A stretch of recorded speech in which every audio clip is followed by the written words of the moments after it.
Bismillahirrahmanirrahim. Assalamualaikum warahmatullahi wabarakatuh. Hari ini ya, saya akan menyampaikan materi perkuliahan kita tentang skill wawancara. Nah, di sini itu ada 7 kelompok skill yang harus dimiliki ya ketika kita ingin mewawancarai seseorang. Apa saja?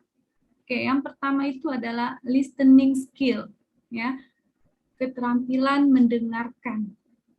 Nah, jadi telinga ya harus siaga gitu ya kan. Nah, yang kedua, setelah tadi listening, kemudian ada namanya leading, ya, leading skill, mengarahkan. Kemudian yang kelompok ketiganya reflecting, keterampilan merefleksikan. Nah, nanti itu ada poin-poinnya. Nah, itu yang akan saya jelaskan kepada Anda semuanya. Kemudian ada lagi yang namanya summarizing, ya, keterampilan merangkum, ya, resume. Kemudian ada lagi konfrontatif, ya, keterampilan konfrontasi. Kemudian kelompok enamnya atau yang keenam, interpretatif atau keterampilan menginterpretasikan. Kemudian yang terakhir, kelompok 7, informing skill, keterampilan memberikan keterangan atau information yang biasa kita dengarkan. Oke, masuk ke kelompok 1 dulu ya, yang akan saya jelaskan. Nah, di listening skill ini ya, ada yang namanya poin-poinnya ada 4 ya. Apa saja? Ada eye contact, ya kan? Maksud saya ada 4 poin. Yang pertama yaitu adalah memperhatikan, ya. Kemudian yang kedua paraphrasing, yang ketiga clarifying, ya, atau klarifikasi atau mengklarifikasikan. Nah, yang keempat ada namanya perception checking. Nah, saya jelaskan dulu per poin-poin ya.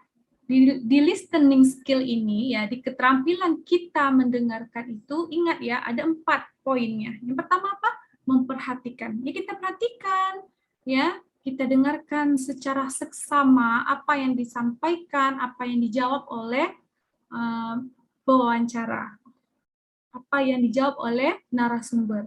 Nah, kemudian apa lagi? Kita nggak boleh mencomat semuanya, kita harus memparaphrasing. Apa itu paraphrasing? Menyusun pesan ya, nanti di poin-poinkan lagi. Kemudian ada lagi namanya mengklarifikasikan serta perception checking. Oke, di poin pertama itu ada yang namanya memperhatikan, ya. Apa sih yang harus kita perhatikan gitu ya kan? Yang harus kita perhatikan itu ada 4 poin lagi ya. Yang pertama itu eye contact, ya, kontak ya, eye kontak mata kita ya. Nah, kita harus mengadakan yang namanya kontak mata ya.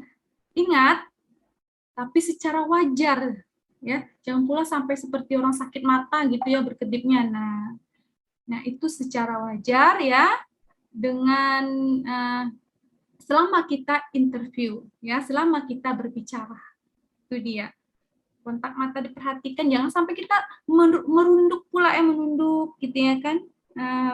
Bapak, saya ingin bertanya, ini sebenarnya niat nggak sih ingin bertanya? Nah, itu diperhatikan. Kita sebenarnya harus ada yang namanya eye contact, yaitu kontak mata, tapi sewajarnya ya, jangan sampai mengedip pula ya kan. Ini narasumbernya cakep gitu ya kan. Nah, jangan seperti itu. Kemudian apa lagi? Nah, postur. Apa itu postur? Sikap badan kita, ya. Sikap tubuh kita, ya kan, berdiri tegak, ya kan, berdiri dengan rapi, ya kan. Berdiri, duduk dengan tegak, ya kan, tidak merunduk seperti ini. Berdiri pun juga bisa, duduk juga bisa, ya kan, tergantung situasinya. Jadi sikap tubuh kita harus kita pertahankan, ya. Yang santai paling utama. Yang santai, di dalam kondisi yang santai kita tetap memberikan sebuah perhatian ya. Itu dia postur itu. Jadi sikap badan itu ya diperhatikan juga, jangan goyang-goyang-goyang. Nah, sepele ya, bentuknya sepele, tapi itu sangat detail, sangat perlu diperhatikan. Kemudian apalagi gestur, ya, antara sikap badan dengan gestur itu kan hampir sama, tapi maknanya berbeda, ya kan? Gestur itu lebih kepada gerak atau isyarat kita, ya, gerakan-gerakan isyarat untuk kita mengomunikasikan, ya, mengkomunikasikan pesan-pesan yang diharapkan. Nah, kalau seandainya jawabannya ini belum sempurna gitu ya, jawabannya belum tepat gitu ya diberikan oleh narasumber ini, kita bisa atau masih ada jawaban yang kita butuhkan, kita kasih kode, itu isyarat-isyarat, ya kan? Atau sudah hampir selesai ini Pak gitu, atau mau dimulai gitu kan, opening gitu ya kan. Kemudian beliau masih gugup ya kan, namanya pemula bisa jadi gitu kan, Anda sebagai uh, wawancara gitu ya kan, dan narasumber masih canggung gitu ya kan. Nah, kasih isyarat. Nah, itu dia gerak atau isyarat, itu gestur. Kemudian apalagi? Yang terakhir itu ada namanya verbalisasi. Nah, apa itu verbalisasi? Ya, kita harus menggunakan pernyataan verbal ya, tanpa interupsi pertanyaan atau membuat topik baru. Fokus dengan masalah, problem yang ingin kita tanyakan, jangan lompat-lompat gitu ya kan. Boleh kita menyinggung yang lain, tapi kembali lagi ke topik awal, tapi tidak boleh bahasanya itu jauh dari permasalahan yang kita bahas, tidak boleh. Jadi harus menggunakan pernyataan verbal jika ingin kita bertanya atau interupsi, tanpa interupsi ya, tanpa membuat topik baru. Ingat, jangan menanyakan hal yang baru lagi, ya kan? Itu dia kuncinya. Kita boleh interupsi gitu ya, tapi tidak boleh membuat topik baru. Menanyakan yang itu juga, tapi menanyakan permasalahan yang sesuai dengan permasalahan yang kita bahas. Kemudian yang kedua, paraphrasing, menyusun pesan. Nah, paraphrasing ini, ya kan? Apa sih gunanya? Apa sih tujuannya? Ya kan? Paraphrasing ini kan mengemukakan kembali pesan-pesan, ya, interview tadi secara mendasar, ya, mudah dimengerti. Kalau seandainya narasumber kita tinggi gitu ya kan, kalimatnya sangat tinggi, sangat sulit untuk dimengerti, kita yang memberikan bahasa yang mudah dimengerti oleh untuk pendengar kita. Kemudian apa sih sebenarnya tujuan dari paraphrasing ini, ya? Menguji sejauh mana daya tangkap interview kita ya terhadap apa yang dikatakan oleh narasumber tadi, ya, paham nggak kita sebenarnya, ngerti nggak kita. Nah, itu dia, itu sebenarnya tujuan dari paraphrasing tadi, kita susun lagi pesan yang beliau sampaikan. Kemudian apalagi menguji apakah interviewer, ya, narasumber kita dapat menangkap inti dari pesan interview kita. Ngerti nggak sih beliau dari pertanyaan yang kita sampaikan? Nah, itu dia. Jadi guna dari paraphrasing itu kita membuat kalimat yang mudah dimengerti gitu ya, tanpa keluar dari konteksnya gitu. Kemudian apalagi membantu menjelaskan pesan-pesan yang kabur ya, atau berarti ganda yang berasal dari interview. Nah, mungkin kurang paham ya kan dengan pertanyaan yang kita lontarkan. Nah, itu dia, menjelaskan lagi secara detail. Itu dia tujuan dari paraphrasing. Kemudian apalagi untuk petunjuk yang lebih efektif ya kan untuk paraphrasing ini adalah kita harus mendengarkan dasar dari pesan interview dulu ya. Kemudian menyatakan kembali dalam kata-kata yang lebih tepat ya, mengamati suatu isyarat atau verbal. Jadi sinkronisasinya sangat tinggi ya dengan poin pertama tadi, yaitu mengamati ya kan. Nah, poin pertama memperhatikan maksud saya. Jadi kita memang ini sangat berkesinambungan ya kan. Nah, memperhatikan, setelah kita memperhatikan, kita memparaphrasingkan ya, kemudian yang ketiga kita mengklarifikasikan. Nah, klarifikasi itu merupakan cara ya, cara yang akan membawa topik yang tidak jelas ke topik yang lebih jelas. Ya, jadi seandainya tadi topiknya ini masih abu-abu gitu ya kan, nah, jadi diberikan titik terangnya. Nah, petunjuk efektif untuk melakukan klarifikasi atau clarifying ya, mengakui adanya kebingungan dari maksud interview tadi. Anda itu bingung ya, sebagai pewawancara Anda bingung dengan permasalahan-permasalahan ini. Apakah yang A yang benar atau B yang benar? Jadi dengan adanya narasumber bisa diklarifikasikan, ya kan? Bisa dijelaskan, ya kan? Oleh beliau dengan persepsi beliau. Jadi kita punya titik terang, ya kan? Kemudian mencoba menguraikan dengan cara lain atau meminta kejelasan, mengulangi atau menjelaskan, ya. Ya kita uraikan lagi, kalau misalnya beliau menyampaikannya dengan poin-poin A, B, C, D, ya kita minta tolong dengan beliau untuk menjelaskan secara detail per poinnya maksudnya apa. Nah, itu bisa. Nah, itu dia, itu maksudnya mengklarifikasi. Kemudian yang terakhir itu ada namanya perception, ya. Sudah mengamati, sudah memparaphrasing, kemudian mengklarifikasi, kemudian ada lagi yang poin keempatnya perception checking, ya.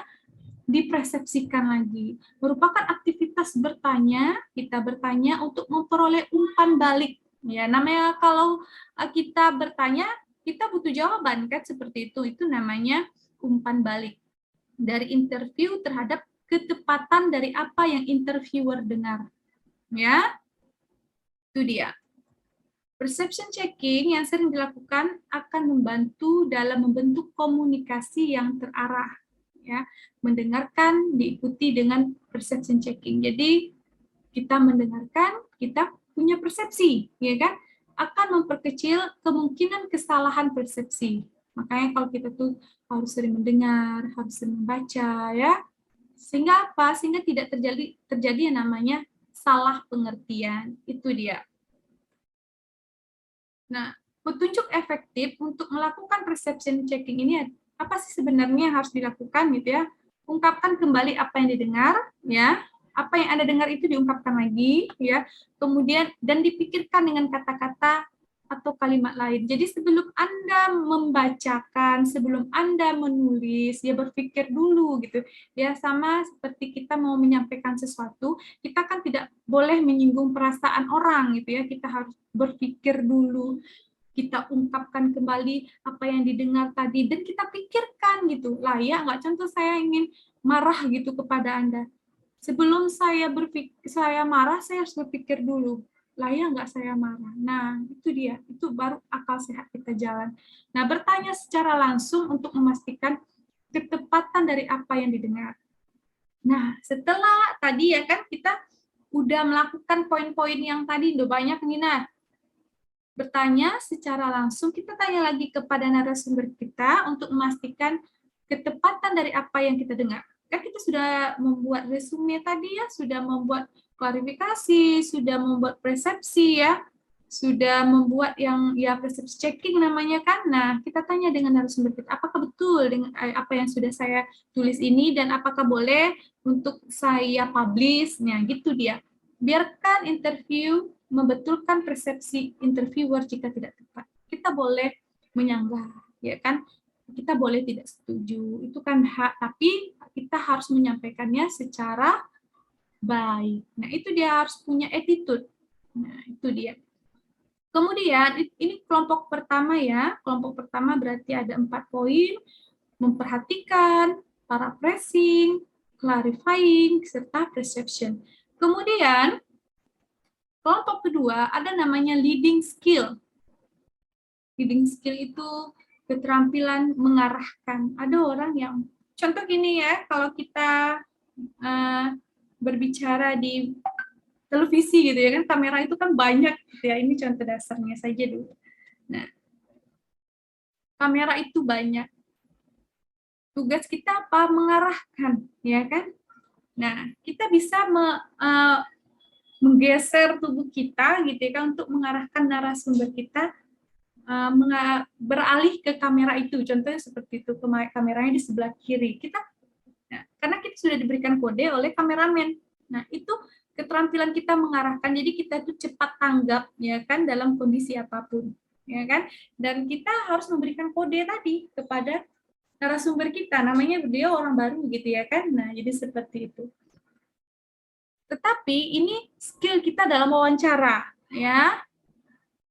Kelompok kedua itu ada namanya leading skill, keterampilan mengarahkan. Ada berapa poin? Sama, ada 4 poin juga, ada indirect leading, direct leading, focusing, dan questioning. Nah, apakah itu? Oke.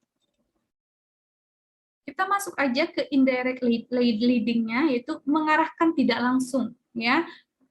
Kan namanya indirect.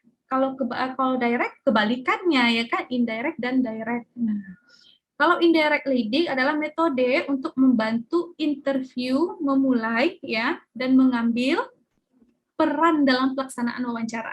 Nah, indirect leading dipandang interview sebagai ajakan untuk menguraikan apa yang telah diungkapkannya.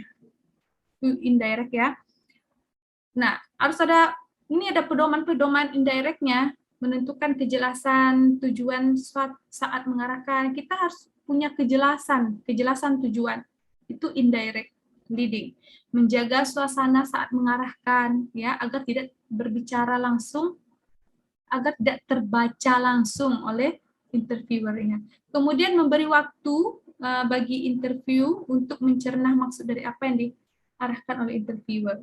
Nah, jadi indirect ini, mengarahkan tidak langsung, itu maksudnya membantu interview ini memulai, ya, mengambil peran dalam pelaksanaan wawancara. Kita ambil peran dulu di sini. Kita opening dulu, ya, kita berikan pengarahan dulu, ya kan, baru narasumbernya yang menjelaskan apa permasalahannya. Nah, kebalikan dari direct, ya, metode untuk membantu interview memusatkan topik. Nah, kita langsung terpusat ke topiknya secara lebih spesifik lagi.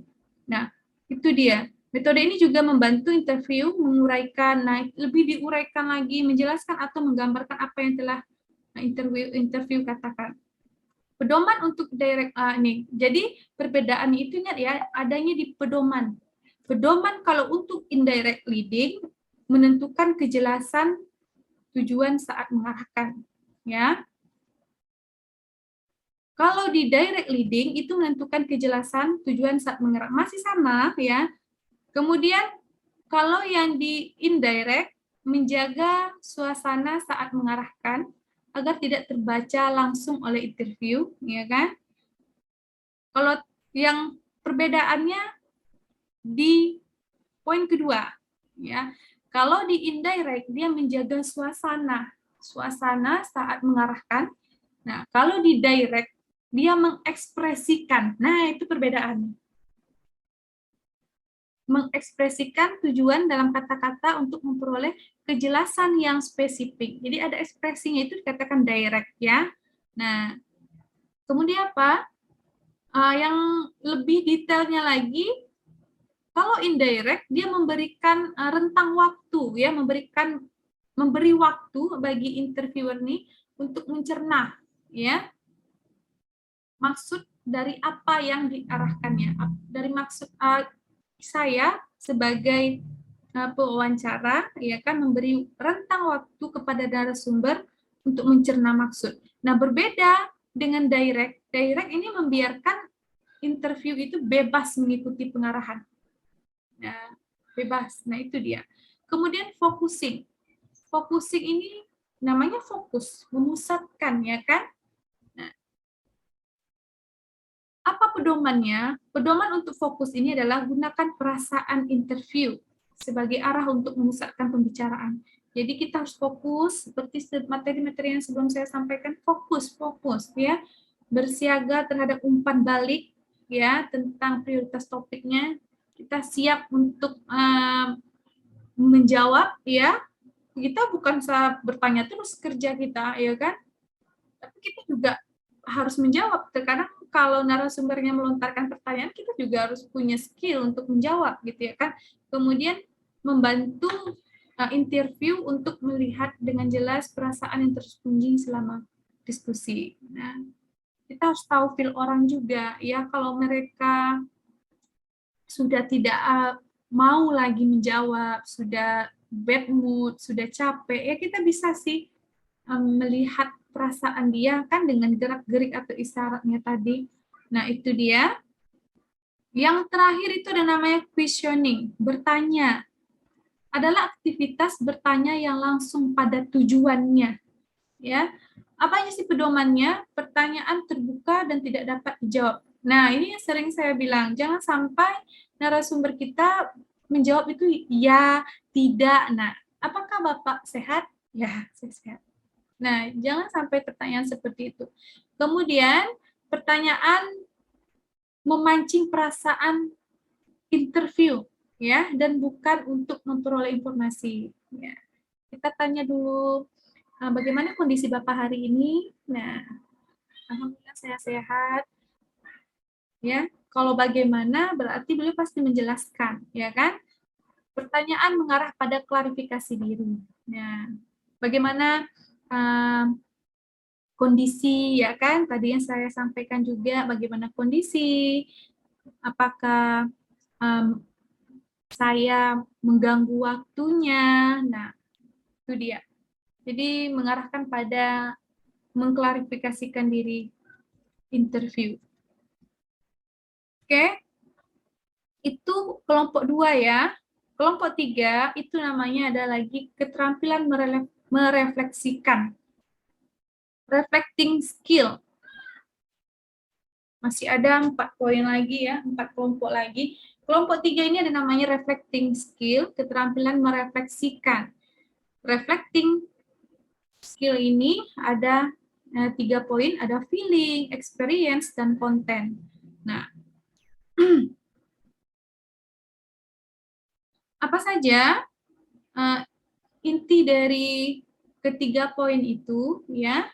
Sebenarnya tujuan dari reflecting ini apa sih? Nah, itu dia. Untuk mengerti pengalaman interview ya, dan mengatakan kepada interviewer bahwa kita mencoba mempersepsi dunia seperti yang ia hayati. Ya. Ya kan? Kita bertanya itu tentang bagaimana kejadian yang ada di dunia ini, ya kan? Nah, kenyataannya bukan yang fiksi yang kita tanya, ya kan? Tapi fakta yang terjadi. Nah, ada yang namanya feeling, feel, ya.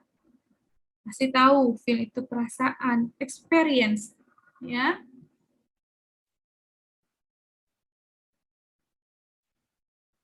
Pengalaman, ya kan? Kemudian apa? Konten, kehidupan sehari-hari. Ya, jadi merefleksikan ini merupakan metode untuk menyatakan pada interview ya bahwa narasumber itu berada pada level pemikiran dan pemahaman yang sama, ya kan? Dengan memberi perhatian yang penuh. Nah, jadi dengan adanya dia bisa kita berharap feel kita sama, ya kan? Antara pewawancara dengan narasumber, feel-nya sama. Sama-sama kita ingin menyelesaikan masalah ini, ya kan? Berharap kita dari adanya topik ini masalah bisa ada solusinya, ya kan? Dilihat dari apanya tadi? Keterampilan reflecting ini tadi ada feeling, ada experience, ada content. Nah, rasa saya kalau ini Anda sudah punya, ya kan? Hanya mungkin belum turun ke lapangan saja. Feel itu harus ada, experience dan konten. Nah, tujuan kita apa? Mengkontenkan itu kan, mempublishnya ya kan. Nah, setelah kita mewawancara, mendapatkan informasi, otomatis kan kita publish, jadi sebuah konten. Nah, itu dia. Kemudian yang keempat, summarizing ya, summarizing atau summary ya, keterampilan merangkum atau meresume. Biasa kalau resume ngapain? Ya, semua yang sudah dijelaskan ya kan atau buku yang Anda baca silakan diresume. Kan seperti itu biasanya ya. Begitu juga dalam sebuah skill kita dalam wawancara ini. Ada yang dinamakan, ada yang dikatakan namanya merangkum, ya kan? Apa sih yang dirangkum itu? Merupakan metode yang meliputi atensi pada apa yang disampaikan oleh interview, ya, konten tadi, bagaimana interview berkata, kita sebagai pewawancara, ya kan, menjaga sikap, ya kan, kemudian apalagi verbalnya juga, ya. Tujuan kita apa sih sebenarnya? Waktu kita juga bukan hanya kita sebagai pewawancara, tapi narasumber juga merasakan hal demikian. Nah, kemudian efek dari semuanya tadi apa? Nah, itu dia proses. Nah, dengan merangkum, maka di akhir pembicaraan, interviewer ya dan interview akan sampai pada satu pernyataan, itu kesimpulan dari sejumlah ide dan perasaan. Ya enggak?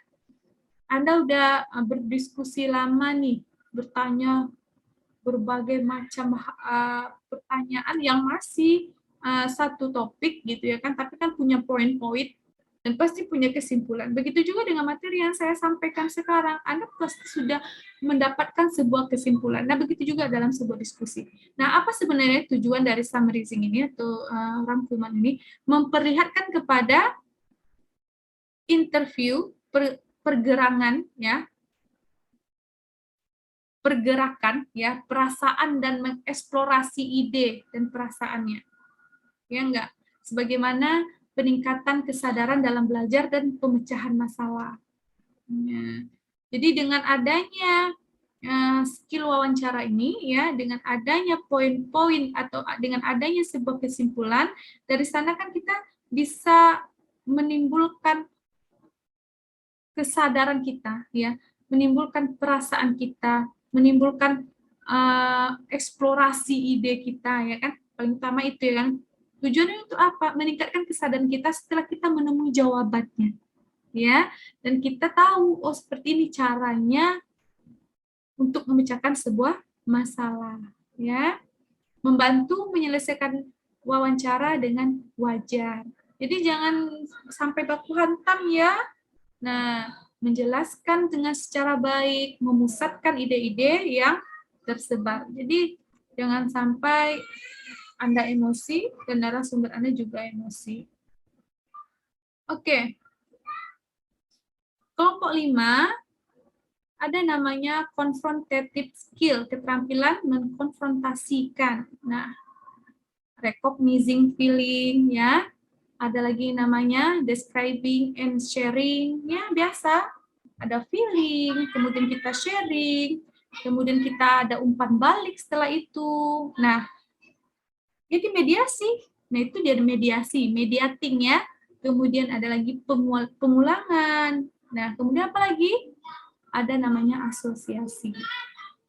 Kemudian yang kelompok 6, ada yang namanya keterampilan menginterpretasikan, ada interpretative skill. Nah, kita menafsirkan pertanyaan, ya. Interpretative question, menafsirkan pertanyaan. Kemudian apa lagi? Interpretative fantasi and metafora. Nah, ini kan bahasanya majas ya. Nah, berfantasi, kemudian metafora. Kemudian apalagi? Yang terakhir, kelompok 7, informing skill. Nah, keterampilan memberikan keterangan. Ya tadi, kita harus punya, setelah melewati semua ini, ya kita terangkan. Tujuan kita sebenarnya adalah untuk membantu masyarakat, untuk memecahkan solusi, memecahkan masalah dan mencari solusi dari masalah yang dihadapi sekarang ya, seperti yang kita alami sekarang gitu ya kan, corona gitu ya. Bagaimana sebenarnya untuk memecahkan masalah ini ya kan, memberikan keterangan kepada masyarakat. Kenapa masih banyak masyarakat yang terpapar gitu ya kan, dia diberikan keterangan kita sudah menjalankan yang namanya vaksinasi ya kan. Dengan adanya vaksinasi ini berharap masyarakat memiliki imunitas yang tinggi ya, memberikan keterangan intinya hampir sama dengan klarifikasi ya kan.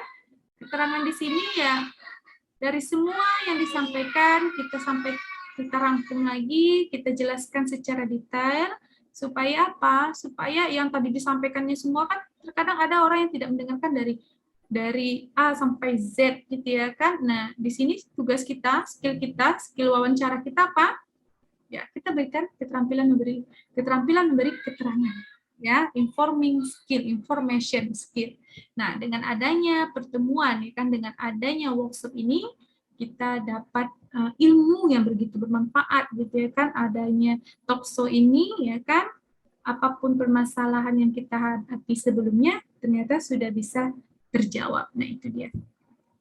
Nah, itu dia skill wawancara ya, ada 7 kelompok dan bisa dibaca. Nah, tidak hanya itu saja, jika Anda seorang seorang pewawancara ya, seorang jurnalis, kemudian reporter atau presenter ya, nah itu harus punya skill tersebut ya, wawasan, intinya semuanya tadi ya. Mungkin itu saja yang saya sampaikan, materi yang berkaitan dengan teknik wawancara radio. Demikian, wassalamualaikum warahmatullahi wabarakatuh.